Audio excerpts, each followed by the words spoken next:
Thompson Productions. We hate men. Things are going to start happening to me now. I think Tyler is amazing. And I'm a fan of this show. I've watched several episodes. Thank you, Tyler. Thank you, Tyler. You stink, Tyler. Never promise crazy a baby. Oh, I like that. That's a cool idea. Are either of you homosexuals? I go both ways. What do you think? You mean like flaming or? No, we're not homosexual, but we are willing to learn. But I do wonder, for others, in other cases, whether libertarianism today is just an excuse for many on the right to act selfishly. Look at me. And then some fat asses in Washington started having opinions.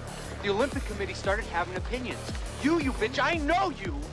You started writing your opinions. And it just makes me wonder, you're dead, bitch. You know, why are you doing this to this poor guy? I don't care. I'm a libertarian. What I'm getting is, Did you vote for Joe Jorgensen or Trump? Who? Joe Jorgensen. That was the perfect answer. Thank you. Hello, everybody. Let's see. Clint is about ready to burn this city down. Welcome, everybody. This is Tyler Yonke, LPR. We're doing an early Friday edition. And the reason being, it's 9:40 here in the AM. I'm really not even working today. We have a funeral to go to at noon, so I've got to take off for that. And I wanted to get this done and taken care of because I don't know if I'll be able to do this later on. Nancy's here. Jazz77 says, burn this down. Woof, woof. What are we going to be talking? And Zach is in here as well. Thank you, everybody. I've had to take a break from the Karen Reed trial to do this. I'm going to lay out the precepts here. And we're talking about Brogrove, okay? Bohemian Grove. It's something, even the title is in dispute as to who came up with this. However, Raven, Top Lobster, Tower Gang, Clint, et al. They put this together, and I believe this is third one you're going to be here. Let's take a look here. I do have the flyer right there. So Brogrove 3, Bohemian Grove 3, and it's getting canceled. Okay, now it's still going on, but Top Lobster calls me yesterday, and by the way, I almost use his real name because my wife's like, just call him by his real name, but I'm like, I can't do that here. Anyway, this man, Top Lobster, called me yesterday, and we're talking about something, and he's like, oh, and the city, owns the theater, and I'm like, immediately, record scratch, what? What do we got going here? So what I'm going to do is that, and then immediately I'm like putting my head, this is a better lawsuit than Toad has. Okay, we went through that one.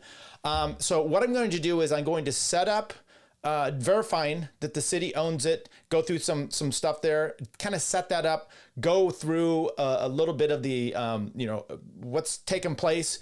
There's an article that's now written about it. And is that going to be used? Yes, it is. All these people, it blows me away. Now, this isn't as cut and dry as I first initially thought about it, but it's pretty good for the Tower Gang. And is there going to be a lawsuit? Now, what about the guy that, ratted on them? There's a possibility there as well. So it's all interesting. And, you do this whole, isn't it a public domain? We're going to get to that. Yeah, it is a public domain. Now, there's a little bit of a issue we have to deal with on that, and we'll get there. So hang on. We got about an hour. Well, we should be good to go. And sit back, subscribe, like this show, just tweet it out, do everything you can. Funeral day drinking can be low key. That's going to be afterwards. Let me just tell you, man. And by the way, I got smashed here. I think I told you guys that the other night. I was getting a vase down from the counter for my wife. I opened the thing up and had to step on the stool. Even though I'm 6 foot, I still had to do this to get it above the refrigerator. And I turned around and just smacked into it. And it was bleeding up this morning. My wife, a few years ago, I had a bike wreck where I broke my neck and my back. And it was pretty bad.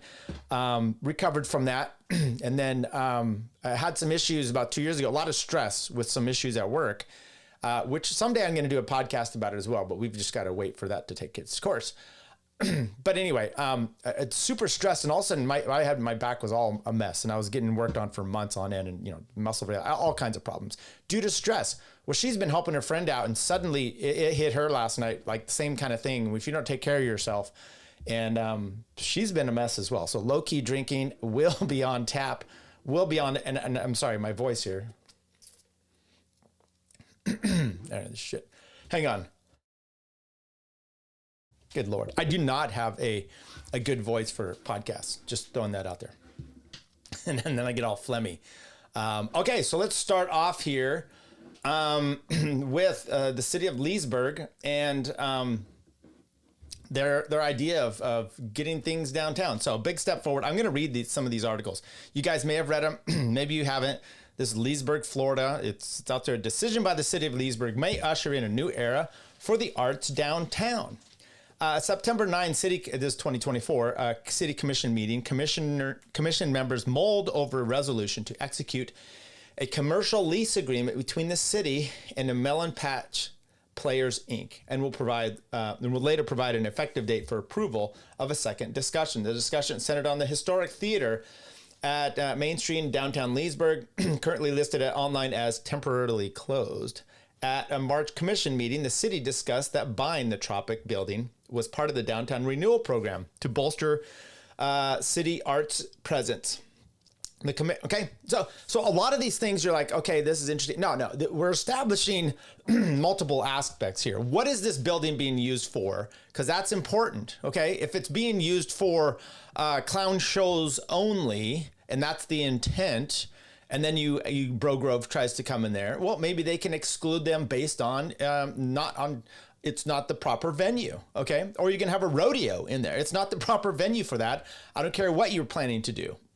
But if you are planning to do arts, theater, and whatnot, and that's what Brogrove is actually intended for, now you've got problems. And so it's important to read the concepts, because when you file your claim in your lawsuit, you're going to be mentioning the intent, and you're going to be mentioning what they want to do with these things. Diversity. Okay, does diversity only mean black people can be involved, or gay black people?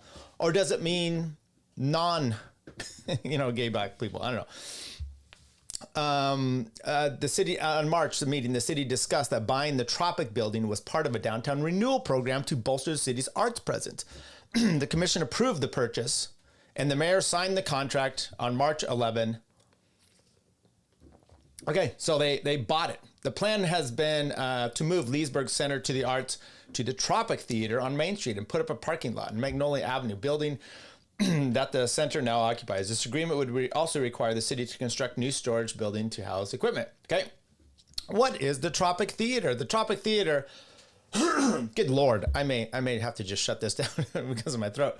A long history of Leesburg and decades-long succession of openings and closings. And it began in the Fane Theater in 1936, showing low-budget films. And reopened as the Tropic in 1960 after completing extensive renovations. The theater room was added in 1979, then renamed the Tropic Twin Theater. It closed and reopened intermittently until the early 2000s. I bought it in 2006, and that's when I determined to bring it back to life. Terry Hicks told that's how Terry Hicks talks. Told the Daily Commercial in a 2016 story. I am native to the area and wanted to help preserve some of the history here. Hicks brought a dance school and company, Dance Dynamics, which hopes to revive it. Hicks stripped the auditorium back to its brick walls and uncovered red oak floors before adding 3 dance studios. The company owner and instructor couldn't be reached for comment at the sale of the building. Okay. Is it worth to invest in the arts? According to Randy Cohen, Arts and Economics Prosperity 6, the arts support 2.6 million jobs across the country. But unlike other industries, they've got a huge... Okay, so now they're going to try to justify putting an arts-related place in here. Event-related revenue cannot be ignored. There you go. See, so it's not just arts, it's events as well. And by the way, we're going to premise all this with, it's a private company, bro. It's not. It's not. Now, there's a lease issue, which we will have to get through, and we'll walk our way through that as well. But so far, city buys it. Now the city is under First Amendment restrictions. Okay? You know that. Everyone knows that, right? City is a state government. There you go. Okay? Not including the cost of admission, arts, and creating commerce for local merchants, he said. Oh, wait, I missed this part. So, think of the last time you went to an arts event. You may have gone downtown and paid for parking and had dinner and saw the show or went to the exhibit. Maybe he had dessert afterwards. He told NPR's Marketplace, not including the cost of admission, arts, and creating commerce for local merchants, he said. Jay Connell, the commissioner in District 3, isn't as hopeful. He was the lone wolf at the September 9 commission meeting who voted against the lease agreement, criticizing what he deemed a meager rent payment for the proposed new tenant Melon Patch Players. Now, that is what's interesting here, and that's going to be the part of the problem that we would have to get into, which is the city owns it, and then they lease it out to this party, and then this party is an extent, they have a lease for this place. But it's still a commercial, it's a building owned by the city. So I'm not sure, and the city has plans for this, and they're just leasing it out. So does that mean that the Melon Patch Players, the gayest name that I've come across so far, does that mean that they have to abide by the restrictions and the First Amendment as we're going to break down? Quite possibly. It depends, right? This could be the niche. This could be the problem that we have here. Either way, these people deserve to be shamed utterly. You're getting $3,000 back for your $2.4 million investment, and you've still got to maintain the outside of the structure, Cannell interjected, and then tie up this building in a lease for 50 years. Nobody's going to buy a building with a tenant in there that only pays $3,000 a year. I just think this is a horrible financial deal for the city. Now, you might be able to say, because we'll walk through the entanglement issue if we're saying that this is actually a private company leasing a city building, and therefore they aren't restricted to the First Amendment and the same thing that the city would be. That could be the case. But if you're showing that, in a sense, this is a fraudulent type of rent, $3,000 a year, that perhaps the city still is in control, and this isn't really the independence that you would need as a non-state actor. Michael Hewitt, co-owner, operator of the Vandenbrew Coffee Shop and mainstay of Two Old Hags Wine Shop, good lord, this city, is running against Connell in District 3 race election. Leesburg native has a different take on the topic front, but sympathizes with Connell's incredulity. Well, I understand and respect my opponent's concerns regarding the city's spending on the Melon Patch. I believe it's essential to recognize the unique opportunities and benefit that a community theater provides, Huey said. Community theater. One thing I would love to have here, because what I believe you probably have is a bunch of corruption. Okay, you buy this building, $2.4 million, 50-year lease, $3,000. Your interest, everything's looking horrible. You go through now discovery. You bring the city in, you bring the Melon Patch, and you do discovery. You might find stuff that is just outrageous in here, and maybe you don't get what are you going to get for damages? I don't know. We'll talk about that a little bit. You might be getting a breakdown and unleashing of fraud to the extent that they just intimate here, but you know what's going to happen. The Arts Center leadership is very happy that the city is committed to culture. Okay, not only certain types of culture, right? Art is very subjective. We're not talking porn. We're not talking anything else out here. You're talking Owen Benjamin. You're talking comedy coming in here. Okay, that's what you're talking about. And then failed comedy too. We're looking forward to being on Main Street for many reasons, including the art festival, the centrality on being in Main Street as regard to downtown experience and increased foot traffic and attendance. Colvin said it's a big step forward to not only for our art center, but for art in Leesburg. Comedy is art, motherfuckers. City manager Al Maynard laid out a view in matter-of-fact manner apropos to his usual tenor and take on city decisions. I don't want there to be a bastion of the proponent here. I don't want to be the bastion of the proponent here, but I think the larger concept, when we did the lease, that's before the commission, that it's not a surprise, Minor told Connell. It shouldn't be anyway. When we discussed the Tropic purchase 3 months ago, we talked about its use and concept were at the time, and that is going to be threefold with the events division, the Melon Patch and the Art Center. And so we could shift things around. In the other place there on Magnolia with addressing parking concerns, we talked ad nauseum during the budget process. So it's difficult to me to understand, but if there's other, who has the final say with the building and its use? So that could be a problem with the lawsuit going forward as the city sees it. And does the city know about this? Did the city have any input? Now they're going to claim in this, and the one thing that they didn't, but we'll talk about that. Minor emphasized that the commission of the community never saw the theater as a profit center. Well, that's too bad. I think the concept was to purchase a facility that would become a city asset that would help bolster actions and recreation and a drawing card to downtown. So therein lies the concept. I won't disagree with Commissioner Connell's remarks. No, numbers don't add up. They don't add up. But I think we overall endeavor into this project. We weren't looking at numbers. We were looking at cultural art. Okay. I do want to pop into the chat real quick, see if there's anything in here. Nancy's in here. JC, there we go. Okay. Eddie Graham. Ed, and by the way, everyone should thank Eddie. The other night, he gave me his Gas Digital login. I logged in and we played on the post show Toad's full interview thing, the little video and the commentary on Gas Digital. So thanks, Eddie. I did log out. Change your password if you need. Or delete your text, your tweet with me, or your message with me. Okay. Going through one more thing here. This is a lovely looking couple. Leesburg City Commissioners agreed to a controversial lease to the Tropic Theater over the objections of the council Jay Connell during Monday night's meeting. Now this is in September. The agreement calls for a lump sum payment of $150,000 for the lease, which would run for 50 years. Connell told so they're just leasing it out. Commissioner that this is a terrible financial deal for the city. They had to repurchase the Tropic for $2.4. The Melon Patch Group would be paying the amount of $3,000 per year for 50 years for the city to respond. City's still responsible for the upkeep of the building. Connell said could not support such a bad deal. City staffers recommended approval of the lease. City manager Al Miner pointed out that both the downtown master plan and the commission's stated objectives call for increasing the vitality in the downtown, and that the relocation of the Melon Patch Theater would aid that objective. Commissioner Alan Reisman did not disagree with the Connells and cost of the lease, but said this was part of the master plan for downtown and a real asset to our downtown and will be a great thing for our city. The commission approved the lease. Okay, I'm just throwing some more aspects into there. There's the Brogrove. We're going to play this video real quick. This is city council talking about the theater. Another great development this year for the downtown was the city's investment in purchasing the Tropic Theater. Our goal in purchasing this facility was to provide more avenues for residents and visitors to visit downtown.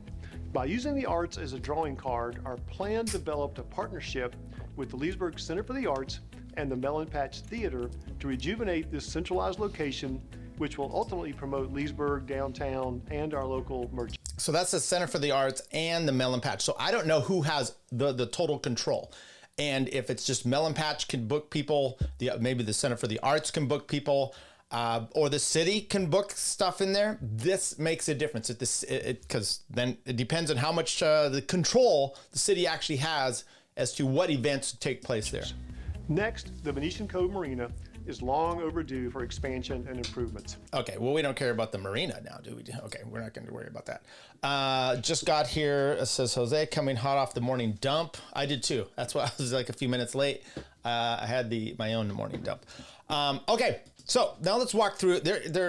I'm just breaking things. Here's the city commission. This is Alan Reisman. He's the mayor.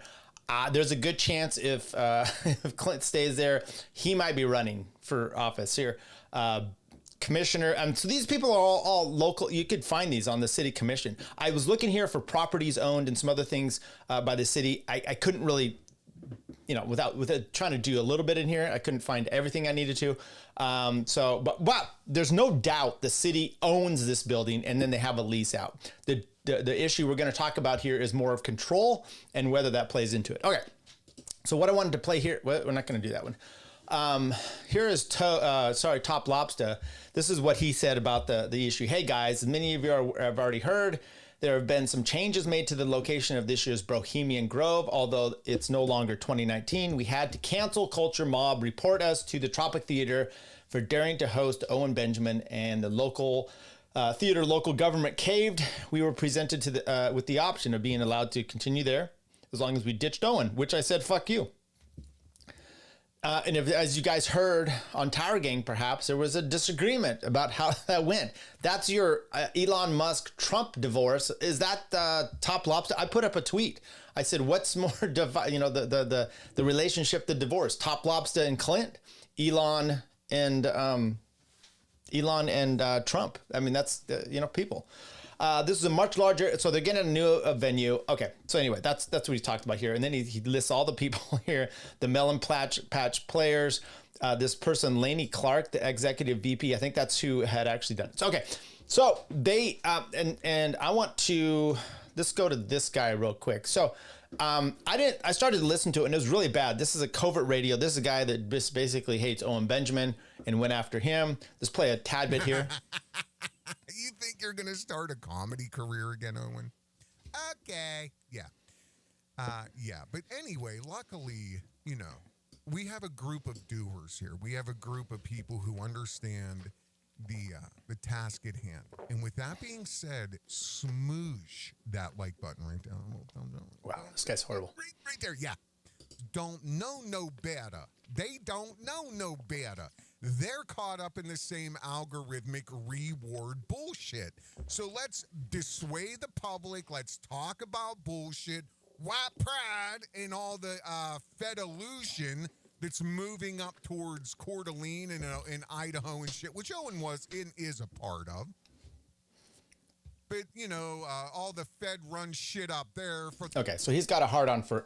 sorry, I tried to listen to it. I'm like, I'm going to get clips, and it was painful. Now, this guy... I will say this. If you just look here, I mean, it's because part of your causes of action are multitude. Owen Benjamin, known anti-Semite, racist... Okay, so evidently Owen's part Jewish. Okay, does that mean he can't be an anti-Semite? No, but we've had him on Tower Gang. He shies away from the Jewish stuff, and he always, at least I don't watch his show very much, but when he's come on there, it's kind of like, and I'm like, okay, pussy, but fine, be a racist all you want. So does he have a claim for defamation with this guy? Quite possibly. And then there's interference with contractual relations, him going out and causing problems like this, saying stuff to the city. Yeah, and so this guy could be part of the lawsuit, okay? This sounds like a giant racketeering scheme. Yes, this town does. Hope this guy gets HIV. Okay, he already has it. Could the town sheriff, Top Lobster, and Clint Treasurer? Yeah, possibly. Tops Brown, of course, he jumped to conclusions. Clint should handle all negotiations. Knowing some things in the background, I don't actually agree. When I was listening to that at the time, the two arguing on stream about, you know, how negotiations and stuff go, I'm like, okay, I see what Clint's saying. I see what Top's saying. I hadn't really dog in the fight. All I can tell you is behind the scenes, Top is very, very, very involved and motivated for everything. This shit would not happen if it was anybody. No offense, it's not happening if it's anybody else on Tower Gang that's in charge. It's him, and he pushes it, and he gets shit done. So with that in mind, I understand his frustration of taking care of everything and doing it. And by the way, I think also after the fact, you can see when we're going to break through it now with this article. When you see what the Melon Patch, and by the way, how racist is that name? Melon Patch players, when you see what they say, I don't think negotiation is in the cards, and it wasn't in the cards. I stand with Papa Top. Okay, yeah, well, you too. Me too. I stand with all of them. And by the way, even behind the scenes, it seems to be fine. I would play more of this guy's stuff, but it's too cringe. And really, I didn't get much of anything out of it. Okay, so now we're going to go to the article that was popped up yesterday, the Daily Commercial, once again. And by the way, there's that article from the Daily Commercial. They're pushing a lot of the stuff. And then there's this other Leesburg News. And I think that's maybe they should reach out to them, reach out to them and see if there's anything they can be saying. Okay, let's take a look here. You know, we've got multiple cameras. Yeah, we could do this. Okay, Brogrove show will not go on as Leesburg learns tricky lesson in event booking. Leesburg learns it, okay? Not Melon Patch, Leesburg. And all these little things that are happening here, you're going to use them in your pleadings to show a few things. One, state, city involvement. And two, can they, okay, so maybe we need to back up just a little bit, which is what are you looking for with First Amendment? Okay, with the First Amendment, you have a right to, multiple things, speech, religion, association, right? Regress for the government. You have multiple things you have in there. We're looking at speech here, okay? Public property, public domain, on the street. There's different time, place, and manner. You can have restrictions for that. Violence. You don't just get a have everyone open. As an example, if it's a public event, that place can still have restrictions as to who comes in and reports on it. There's multiple things you have here. Like I said, violence, pornography. There's all kinds of stuff here with that. We are not pornography, violence. Those are not them. So it's really about like content. What is the content? So that's Brandenburg v. Ohio. It's a case back when remember there used to be the shouting fire in a crowded theater, right? That was Holmes. Oliver Wendell Holmes, I think that was on a dissenting opinion. And then they used that on multiple cases going forward. And he's like, whoa, that's not what I meant. And Brandenburg v. Ohio pretty much reversed a lot of that stuff. And it allowed for conversation. I think it was similar to the Skokie case where it was KKK doing something and there was restrictions and that overturned it. But the idea there is you can't restrict someone on public property or, for a protest to get a permit or whatnot based on the content of their speech. Okay. You may not like KKK. You may not like a Nazi, but maybe Nazis don't like communists, right? So at what point, as an example, we're going over this right now, which is the anti-Semitism, bills that are going through Congress. It's perfectly fine. That's where we draw the line. We saw that with Dave Portnoy and his shit. So that's what you want to look to is, are they content neutral, right? So laws that come about for the First Amendment or for anything that they have, the government pretty much, the Supreme Court has looked at them and they look at them in different ways. Rational basis test, intermediate scrutiny, and strict scrutiny, okay? Depending on what type of case and what kind of rights it's imposing, they have to show either a compelling interest or just we'll walk through these. The point we're really looking at here, this is speech. And are they talking about the content of the speech? And if they're restricting and they're saying you can't come in here for that, remember we talked about before, if they wanted to go into this place and maybe have nudity, well we'd say that's maybe one of those time, place, manners you can't do. But can you just say you can't do comedy in there, right? Okay, so let's walk our way through this. I want to make sure that we're, Tyler is the coolest of all the Tower Gang fags. Yeah, that's probably true. Melon Patch players sounds like a cult. Top is right in principle. And if not for him, wouldn't be as far as they are, but he's not a businessman in my feelings. I don't know that that's true. You might want to watch yourself because he's got businesses. Just saying. And by the way, I would say this. Let me go back to the, I want to do this other view here. Let me go back to here. It's a businessman. This is where people often mix things up. When you're dealing with melon patch players and you're dealing with the city council, are you really dealing with business? Because if they were interested in business, they wouldn't have canceled this. This is not business dealings. And I think that's part of the problem here. You're dealing with homosexual theater owners, and you're dealing with a city council. They're renting this thing out $3,000 a year. That's the lease on a $2.4 million property. They just said, we don't care about the numbers. They're not businessmen. You're not taking a Top Lobster in here and or maybe you are, or Clint, and coming in here and saying, here's the business deal and I'm making deals like Trump wants to do. That's not what's going on here. These people are not motivated by business. They're motivated by DEI. They're motivated by their stupid arts foundation and most importantly, about visual aspects and how they feel about everything, okay? So I think that's where you perhaps are a little bit wrong here. Top will gape you for a comment, okay? I welcome it. I hope Tower Gang becomes an empire and no matter who's doing what. Yeah, no, we're all good here.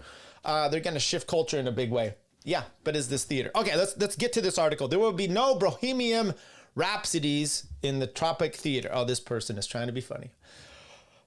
A promoter working for the comedian let's count all the wrong statements in this thing, okay? Because there's two aspects. One is what quotes did they get that you can use, and then two is how bad is this news person? A promoter working for comedian Owen Benjamin. Completely wrong. Owen Benjamin was hired, or is hired, by Tower Gang, Top Lobster Productions. Maybe we even play that. He's hired by Top Lobster Productions. Top Lobster Productions. He's hired by them to come and perform, okay? He's not a promoter for him. He's not working for comedian, but he did book a place, and Owen happened to be one of the places at the Tropic, but left the premises when asked about the type of humor involved. Okay, I doubt that's true. The previously scheduled show, Bohemian Grove 3, was advertised to feature stand-up comedy by Benjamin and co-headliner Sam Tripoli with Shane Cashman. Yeah, 2-day event was billed in promotional material as a show that dives deep into aliens, the occult, hidden history, and pure unfiltered stand-up comedy. Yeah. Beyond edgy and ironic, the fringe comedian and podcaster prides himself on cobbling entertainment out of the cultural taboos. An entire page on the Anti-Defamation League website is dedicated to Benjamin, citing instances of racism, anti-Semitic, and anti-LGBTQ AAIP jokes and comments. Once again, this is all context, and I don't mean like in context, the context of his speech, the content of his speech, right? That is what they're discussing here, and that is going to be, I hope, problematic. I can't deny it's funny. One homosexual got the event moved. Yeah. Of course, it's Sam Tripoli too. Yeah, 2 peas in a pod. Yes. Okay. Benjamin's show would have taken place during June, which is Pride Month. It's a whole fucking month. Are you telling me you can't do anything in June unless it's gay? By the way, he could be a little gay. I mean, I've seen some of the stuff he's done. Also, there's a high-profile terror attack in this month in Boulder, Colorado. This is the Portnoy argument, right? And now you can't restrict, I mean, you know, legally, there are times and places where they say you're not allowed to restrict, or you can restrict freedoms. And it's usually when it's declared times of war, okay? Now, I believe there's many people at war with our culture and our lives, but it's not the other way. So, you know, no war is doing. Matter of fact, that's even what Trump tried to do with the immigration was say that there was an invasion, and that's that's just an improper use of what that term was meant for. And so, sorry. And you don't just get to shut shit down just because there's a time. And that's actually the Oliver Wendell Holmes argument of, fire in a crowded theater, which was there's an imminent harm that's going to come if you do this to the nation type of thing, right? So it's a security issue. I'm sorry, we're not releasing the Epstein stuff because of a security issue, but this is what. Okay, the Bohemian Grove 3 show would have included live podcast recordings along with live performances for Tower Gang, Nephilim Death Squad, and a wild conspiracy roundtable, along with surprise guests. The promotional flyer solicited skeptics, seekers, or anyone just ready to laugh until you question everything. So far, it sounds really nefarious, people, but it all sounds like it's based on a way of thinking or thoughts, right? This is literally what this is about. The event would have fetched $150 a ticket. The promoter, Top Lobster, yay, we need some applause for that, has not yet posted an event cancellation notice, but an email to the Daily Commercial did confirm that the show has been canceled. The flyer on the Leesburg page was still on Top Lobster's Instagram page on June 5th. Benjamin's fans refer to themselves as bears, which, by the way, it is a little gay. I mean, do we have specific names for the Tower Gang? Laney Boys. Laney Boys is what I did come up. That was my suggestion, by the way. He used the nickname Big Bear for himself. A reader alerted the Daily Commercial to an event, and we reached out to Leesburg, Mayor Alan Reisman, and a special events manager, Maggie Leiden, for comment. Neither knew about Benjamin or the Bohemians. The Bohemians. Okay, this statement could be problematic because depending on, now, according to Top Lobster, the council knew all about this and they were the ones pushing back. And so that would be part of what we would have to understand. If it's just melon patch and they have all the control or not, That has to be deciphered, okay? That has to be deciphered. But officials referred to a reporter to the melon patch.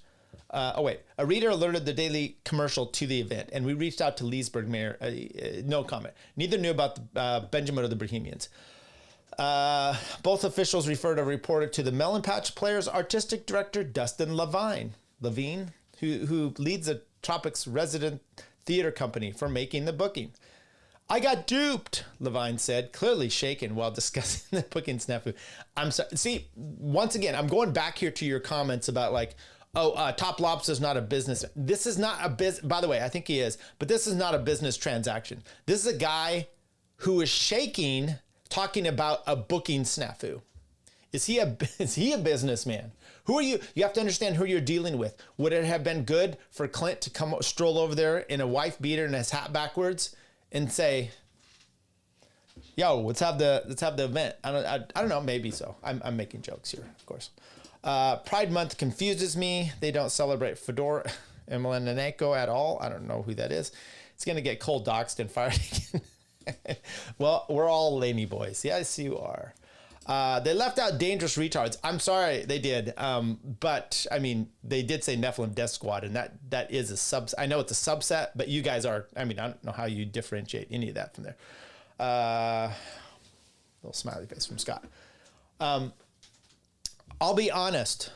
I did not get a full list of comedians and people who would be present. And when I found out just how that has happened, it would be this group was inside the theater taking some measurements for things. I immediately went to them with the concerns, and they cleared out. I told them we cannot have this. And the next thing I know, they're just gone. So I believe very strongly that they were just trying to get it past me. And I just took the bait. I mean, Levine said he hopes that other community theaters take note and don't book the show. Okay, so you've got Levine for multiple ones interfering with a business contract now, because he's doing the same kind of thing. So he's trying to shut down others from being able to contract with people for whatever reason. And doesn't even say the reasons why yet, except for that it's Pride Month, and how dare you schedule an event in Pride Month. We've never had an issue in our history where somebody came to us with an act like this to vet. Everything we've done has been good, wholesome. I mean, we've got some boundary pushing things, such as August, Osage County, but as a good way, not in that type of way. There you go. This is an important distinction here. This line here will be used in the pleadings, which is it's the content that they had a problem with, not that there was anything. So you can't have thoughts outside, and these thoughts are particularly discriminatory. Matter of fact, he makes a judgment call here that we've had boundary pushing things, but they're the kind of good kind of boundary ways. I would like anybody know what this August Osage County is? Let's take a look here. Let's see if we can find out. Let's go to the AI. Let's see, Osage Oak. It's a tragic comedy play by Tracy Letts that premiered at Steppenwolf Theater in 2000. They won the film. The play and the film both revolve around a Weston family who reunite at their Oklahoma homestead. Patriarch disappears one summer night. Over the course of several weeks, August after secrets are revealed, leading to dramatic and comedic events. Okay, let's see. Controversy. See if there's anything there. The film adaptation, reflecting on the play's ending. Merle is left alone in the house. The audience found the ending. However, the preview audience found this reflecting in the play's ending too harsh, leading to a revised version, changing the ending. I don't know, man. Where are we at here? Okay. So I'm not sure exactly. Oh, we need to go back to the article. Here we go. Anyway, since the Tropic is a city building, Levine says he plans to vet programming much more carefully, consulting with Leesburg city manager Al Miner, and ensure a questionable event doesn't nearly get staged again. This is awesome. Okay, I had not read through this whole thing. This is an awesome statement. We're gonna just bam, screenshot this for later. This is how you get into it. Okay, this right here says at some point, I'm sending this to my photos. Here we go. What you're just basically admitting there is the city has to have more involvement, and we're going to do that going forward, which means we just put this thing again next time. If this fails because the city is not involved enough, we try to do another event, same type of thing here, and they are fucked if they push back and the city gets more involved, if that's what we need to do. The Brogrove rental would have earned $1,000 for the city, and the promoter had declined publicity. Online posts boasted that the show was about to sell out. I'm Jewish. My assistant is LGBTQ. So this could have been bad on all levels. Okay. By the way, I just say more, Mr. Levine. I love it. Levine said, I thought I was covering the bases by going through a full contract and doing all the nuts and bolts of protecting the business side of things. I did not realize I should have dug deeper and violated their First Amendment rights, right? As previously noted, the daily commercial of the city of Leesburg purchased the Tropic and entered into a lease agreement with the Melon Patch Players. Melon Patch Players, Inc. moved to the Tropic in January and regularly staged dramatic plays, comedies, musicals in the historic venue. The company leases the space from the city, paying a total of $150,000. Now, you know, this is bad reporting. It's $150,000 spread over 50 years, said Mayor Reisman.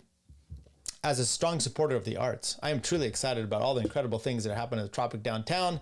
The Melon Patch Theater has brought new life to the space and their creative energy, and it's inspiring to see their continued success. Looking ahead, I'm especially thrilled that Leesburg Arts Center will be joining them in a adjoining space. Start of the new year, having all these amazing arts, they're right downtown, a huge win for the community. Renewed energy in the Tropic building deserves one more step. City has taken to enhance that only our downtown, but Leesburg as a whole. It's a reflection of our ongoing commitment, blah, blah, blah. If you haven't already checked them out, I'd highly encourage you to learn more about the important work they're doing. It's an exciting time for the arts in Leesville.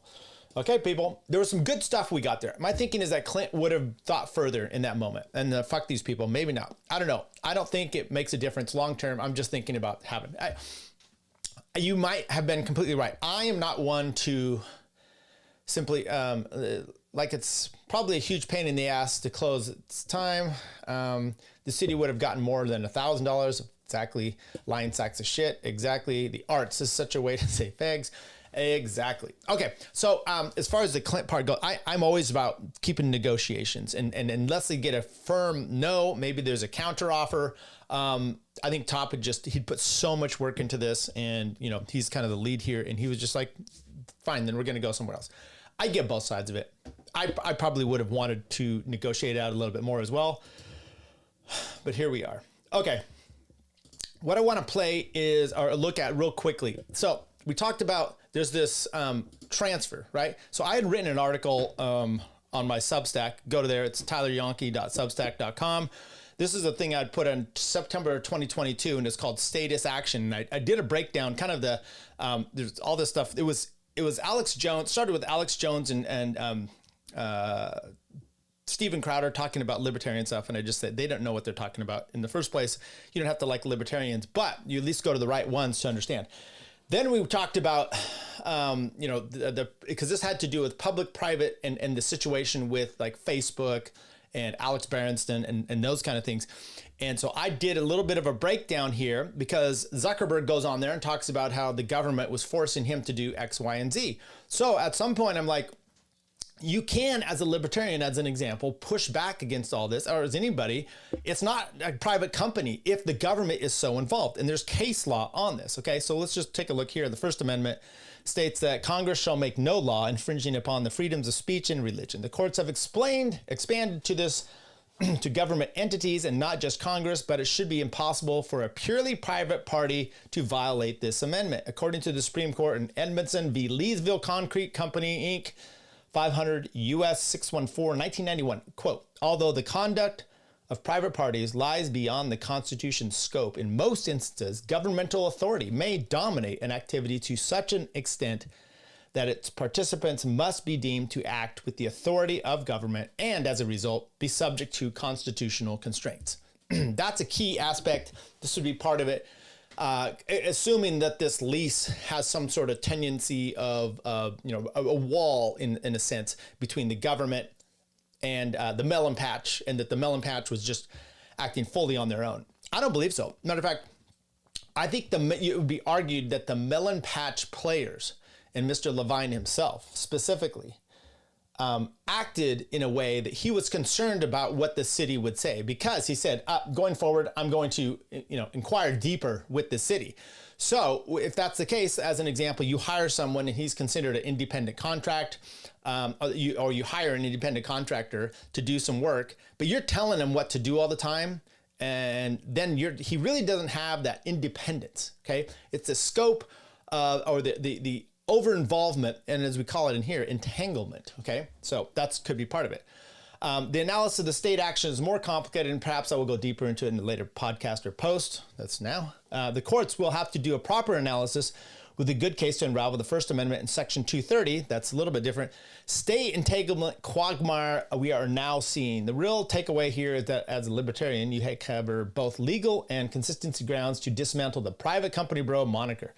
At this point in your arguments, I would even put the burden of proof on the other side to show the government isn't involved. Okay, now I'm talking about what I did here as an analysis. Okay, and then we went through this Phil Magnus, and that's where Phil Magnus, he actually blocked me because we shit on him too. Okay, one thing I want to walk through real quick. This is a 5-minute video, but I'm going to speed it up just a tad bit, see if we could get to the original parts.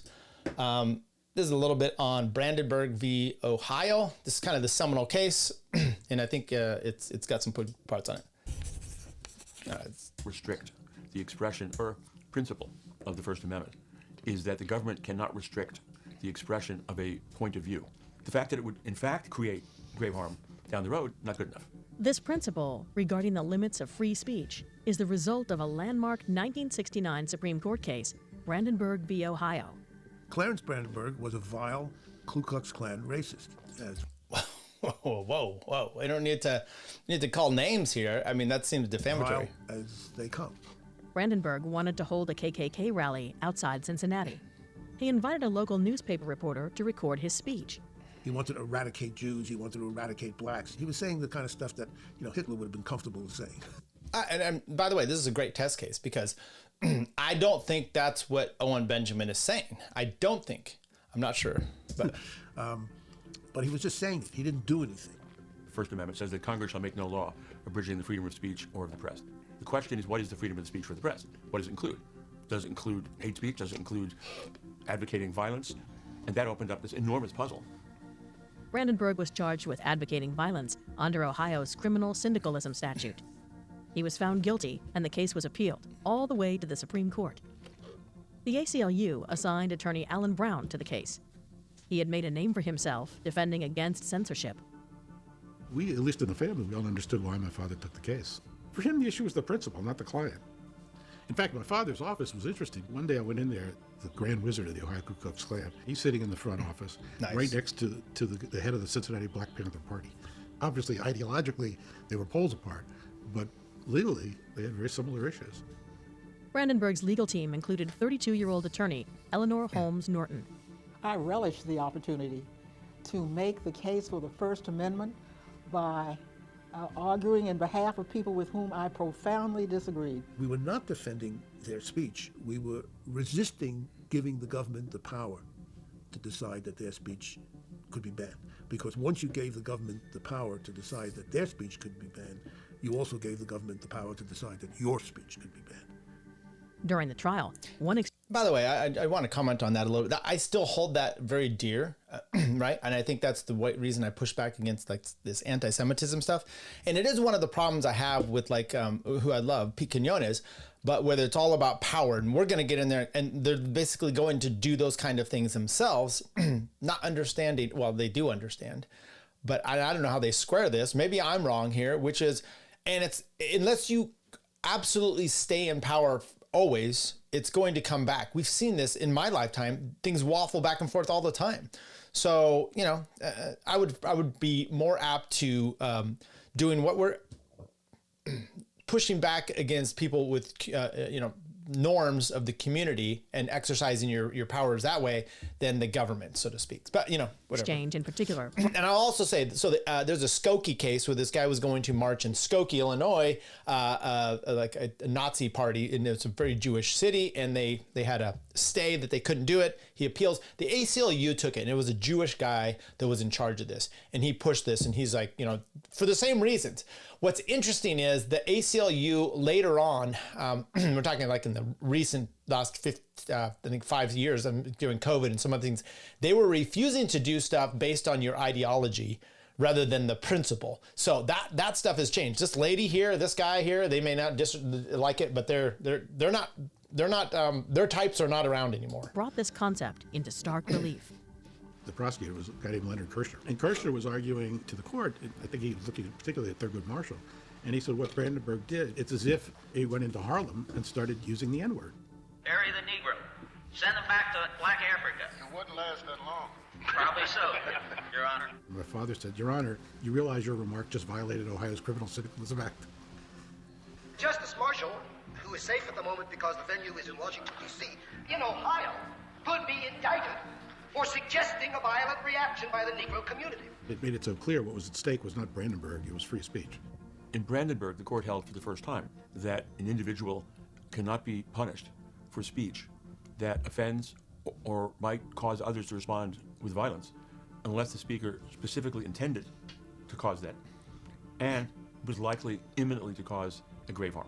Whether you are racist or not, whether you agree with me or not, whether you want to harm my district or not, as long as it's only words, that's guaranteed by the First Amendment.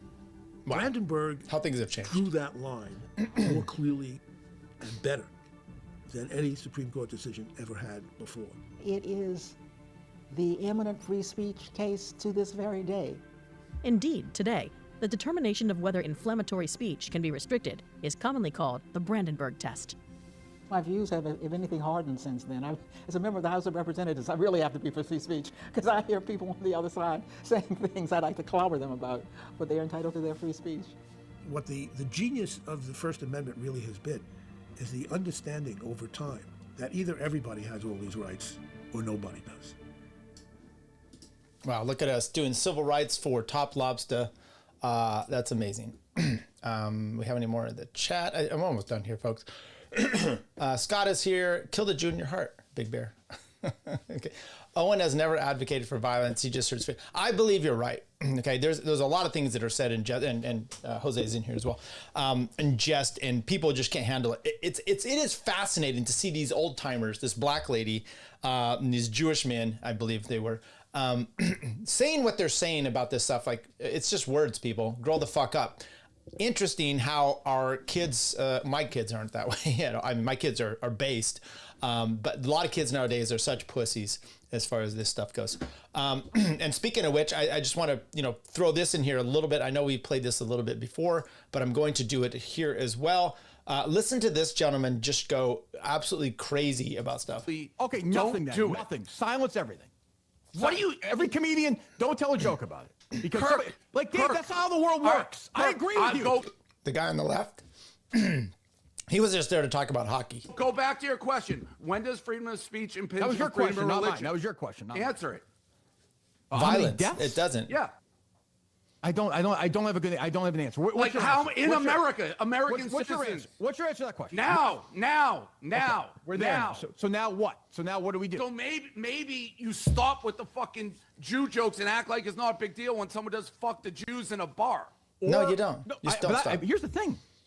I'm with you 1,000% on that. You should fucking kick those people out. Of course you should. I'm not talking about kicking them out. I'm talking about. You want to go to jail? Like, what do you want? Like, those guys. You those are guys, defending this guy Mick for I'm what not- he said right after that happened. He's not No, anti-Semitic. I'm Yes, not he defending is. him. No, if I'm not. your No, brain goes there, I'm you not are defending him, Dave. anti-Semitic What I'm piece of saying shit. is, you should have him on here or somebody else like that and Why? fucking fight with them because then you have a conversation. That's what this idiot wants. Dave, these guys. This idiot wants a conversation. That's what he's upset about. This is crazy, and this is the same. By the way, this Portnoy, he is no different than that. Where do we go? Did I delete it already? Then the guy that was trying to. No, I don't know where it's at. He's no different than the guy. Oh, Portnoy's everywhere. He's this guy. me see here. He's no different than this guy. Okay. This guy, they don't like talking. They don't like people out there being able to express their points of views. You can't push back. He's just dangerous. Everything you do is just dangerous. We can't have that. It's inappropriate. Dave Portnoy doesn't want this guy talking. He doesn't want to have a fucking conversation. He is the same kind of people as these other losers. Yes. You're going to fucking fly them to Auschwitz. Some guy tweets at you something. You want to fucking... I've never wanted Dave to go to Auschwitz so much in my life. He's not, It was a bar I owned. It was a bar I owned. Yeah, kick him out, piece of shit. My thing No, is, it's not just kick out, Kirk. Are you ignoring what's going on in the world? No, right I'm now? not. What, Dave? What do you want to do with those guys? What do you want to do? It's What do related? you want to do with those guys in the bar? Put them in jail for 50 years? Fine. I don't care. I didn't They're say that. assholes. You're quite literally changing everything you say, Kirk. No, if he's you not. just want me to kick him out, not mention it, not care that this kid Not at is all. anti-Semitic, Not at all. shut Not at all. up. If you just want me to ignore it, Don't tell me to shut up. Don't tell me. shut the fuck up, you bald fuck. Okay, go ahead. How's that? Oh, it's kill. I'll never recover from that, Dave. Go ahead, continue. I'll never recover. Well, you're the one who big boss man, don't tell. I'll tell you, you work for me. Okay, go ahead, You continue. little bitch, you work for me. Sure, you bet. For now, Oh, you continue. don't? For now, quit. I don't Well, care. I'll is take 500 grand. this a show or not a show? Like, is a show or not a show? Like, we can't have a conversation? You're an idiot. Okay, continue. You're literally saying people should be allowed to make Jew jokes, say whatever they want Yes. right fucking now. Yes, what I I'm think saying. people should be allowed to make jokes. So how many motherfucking Jews have to be killed? Well, that's an answer we might want to put forth. That was a perfect place to stop. How many motherfucking Jews have to be killed? I don't know. So what I wanted to go through real quick here is what's called levels of scrutiny, because this, and then we'll end here. We're pretty close. So when you have an issue, and you know they say it's like a fundamental issue, which free speech is considered a fundamental right. Okay, it's enumerated in the Constitution. If that's the case, there's levels of scrutiny that are commanded that you undergo. Here's the three levels of scrutiny. Rational basis review. This is the least rigorous standard and is applied when no fundamental rights or suspect classifications are at issue. Under this standard, the government must show that a law is rationally related to a legitimate government interest. This standard is highly differential to the government and often results in the law being upheld unless it clearly arbitrarily or is clearly or arbitrarily or irrational. That's not what we have here. We have speech. We can read the intermediate scrutiny, but we just go to strict because that is what we have right now. It's freedom of speech. Is the most rigorous standard and applied when the law affects fundamental rights and involves suspect classifications such as race, national origin, religion, or alienage. Under strict scrutiny, the government must prove that the law serves a compelling government interest and is narrowly tailored to achieve that interest. Additionally, the law must be the least restrictive means to achieve that interest. So those kind of laws are almost always overturned. And you saw when there's a law basically trying to restrict someone's speech, like in Brandenburg, it gets overturned quite easily. So there's no law specifically here that they're putting in front to restrict, the speech of Top Lobster and Bohemian Grove dudes, because there's already laws in effect. There's already laws and there's already rulings that have come down that already dictate what they can and they cannot do. Okay, so we're not really concerned about that part as very much. Now I wanted to look here because I did have, let's see here, causes of action. So here's what we can actually put forth as these causes of action. Let's take a look here. So 1942 USC 1983 claims. Now, you've got some situations here where you can bring these claims in the federal court or you can bring them in state court, okay? And if you bring them in state court, you can still have federal claims in the state court. That's perfectly fine.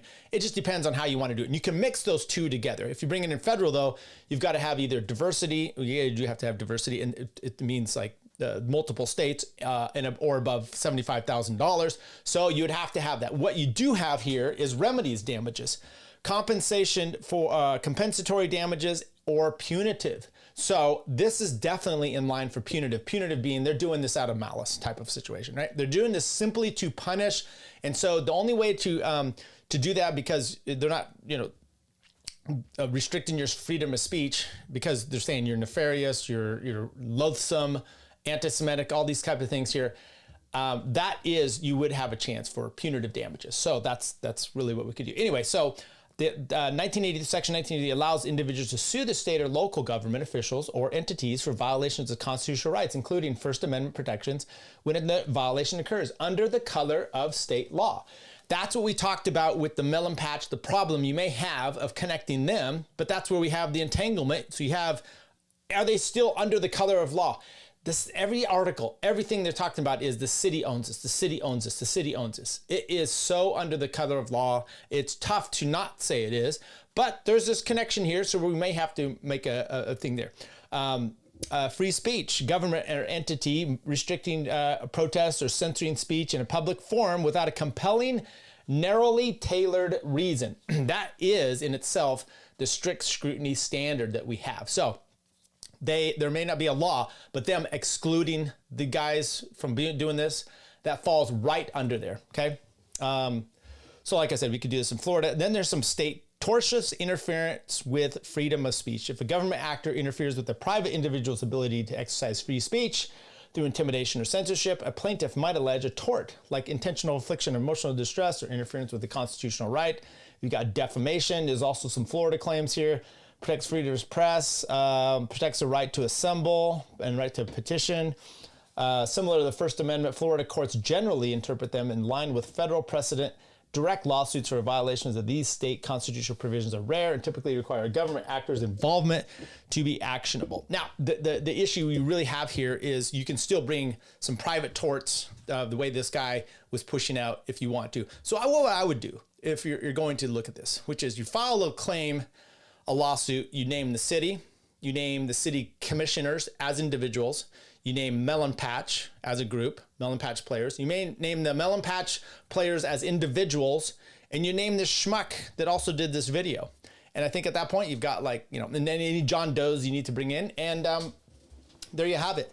And you do have a chance. Now, what you may really look for, and we'll talk to him is, sorry to blow this out here, maybe we push, since they're going to involve the city more in these discussions, you bring another request to do this and you make them check. It's Levine is going to do this. Levine, he and his gay secretary, their assistant, they're going to contact, and next thing you know, Reisman's involved and the city council is going to be making decisions on this.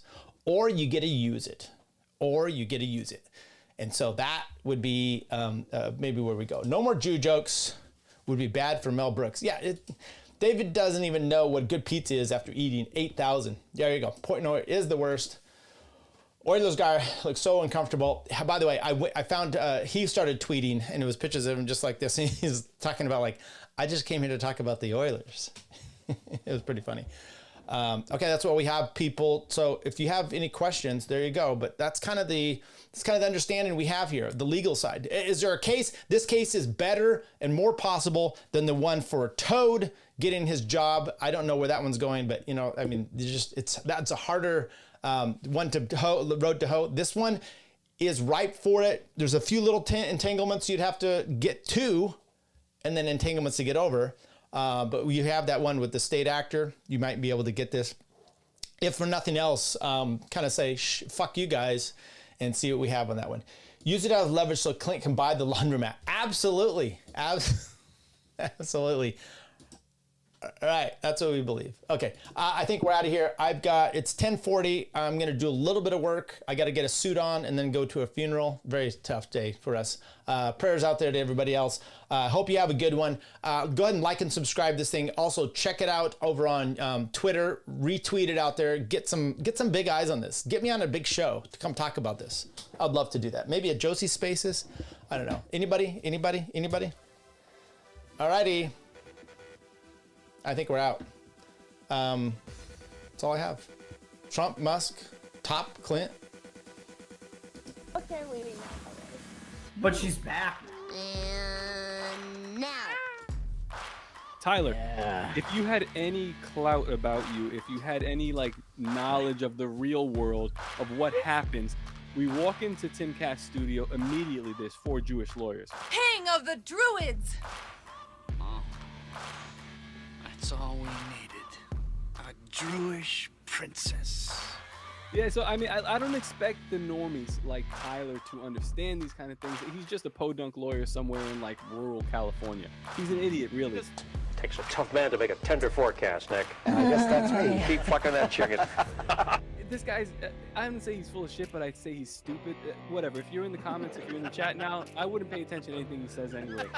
But More or less, eat shit and die. Don't ever come to the top left.